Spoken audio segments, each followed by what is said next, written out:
Donc dans la V2, on introduit plusieurs innovations dans le pétale fonctionnel qui est la recommandation de produits.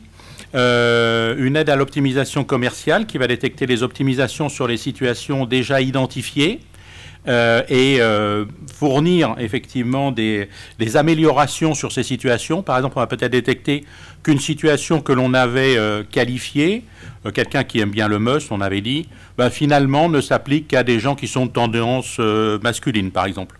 Et donc dans ce cas-là, on va restreindre le champ de la situation et on va pouvoir être plus précis sur les autres types de visiteurs qui relèvent également des mails must. On va dupliquer les situations et les affiner. On va également enrichir la bibliothèque situationnelle par de nouvelles situations qui vont être détectées sur le fait qu'il y a des achats à un moment donné et pour lequel on n'a pas fait de recommandation. Donc on va s'enrichir de cette information-là.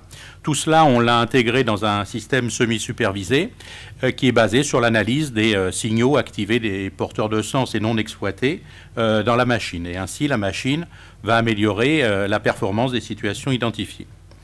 Donc, avec ça, on peut considérer qu'on peut démarrer avec un certain paquet de situations et ensuite, dans un temps relativement court, la machine va exploiter au maximum l'information dont elle dispose pour pouvoir enrichir la bibliothèque des situations et ne pas demander aux e-commerçants de nous donner d'informations là-dessus ou ne pas nommer un consultant qui va passer des jours à décrire des situations. Deuxième innovation technologique, c'est les métamoteurs. Là, on a pensé aux intégrateurs qui vont intégrer notre solution sur leurs clients e-commerçants. Et là, on leur offre un composant technique qui va leur permettre de générer en fait automatiquement des moteurs de recommandation sur des stratégies qui vont être produites par ce métamoteur à partir donc de quelques directives d'un script. On n'a aucune ligne de code à écrire. Ça génère automatiquement les moteurs de recommandation.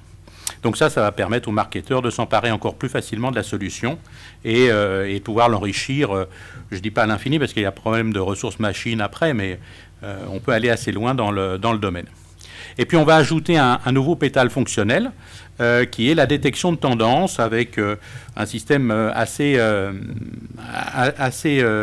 enrichi qui s'appelle WebStream Thinker, qui est le moteur de détection de tendances émergentes. Là, on va essayer d'anticiper davantage les évolutions de la consommation et fournir une information à l'e-commerçant qui va lui permettre d'actualiser son assortiment, son discours, ses mises en avant, donc avoir une longueur d'avance sur la concurrence. On a une capacité de détection de signaux faibles que l'on va exploiter dans ce cadre-là. Pour ça, on a mis en place 3 indicateurs. Ce qu'on appelle l'excitation. Alors l'excitation, en fait, ça caractérise les visiteurs qui sont attirés par un produit ou un groupe de produits. Quelle est l'excitation sur ce produit? La dominante, quels sont les types de personnes, dans quelle situation sont-ils lorsqu'ils s'intéressent à ce produit-là, et s'il y a des variations là-dedans. Et donc toutes ces fluctuations de flux, des moments particuliers ou des situations particulières dans lesquelles sont les gens lorsqu'ils s'intéressent à ce produit.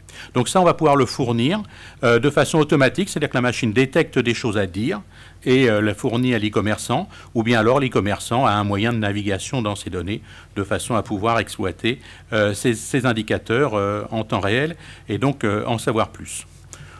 Voilà. J'ai essayé de faire court, bon, je suis désolé. Un petit peu vite à la fin. De toute façon, si vous avez, on est sur le salon, si vous voulez voir le back-office, le produit, etc.